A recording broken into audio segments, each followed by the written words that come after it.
Ces affrontements en Guinée entre jeunes manifestants et forces de l'ordre. Des jeunes en colère sont sortis dans les rues à l'appel de plusieurs partis d'opposition dans des quartiers de la banlieue de Conakry pour protester contre la gestion actuelle du pays par les militaires. La correspondance de Malik Diakité.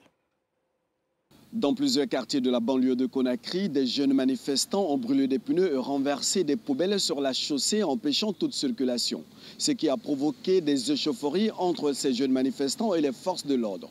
Coups de pierre contre gaz lacrymogène. Sur l'axe Amdalay-Koza-Simoteri, le commerce et la circulation sont restés paralysés. Plusieurs écoles ont été fermées. Les habitants, pas peur des violences, sont restés terrés chez eux.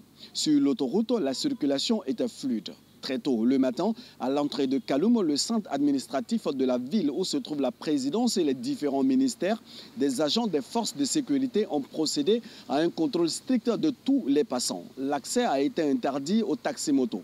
Quelques citoyens rencontrés dans les rues appellent au dialogue. Nous ne sommes pas contre la manifestation, mais nous sommes contre les personnes mal intentionnées qui viendront barricader les routes, qui viendront détruire les biens publics, qui viendront, c'est-à-dire s'accaparer des biens des autres. J'invite tous les acteurs, n'est-ce pas, à se retrouver autour de la table pour discuter, n'est-ce pas, de façon très sincère. Cela pourra nous épargner, n'est-ce pas, des pertes en vie humaine, des dégâts matériels.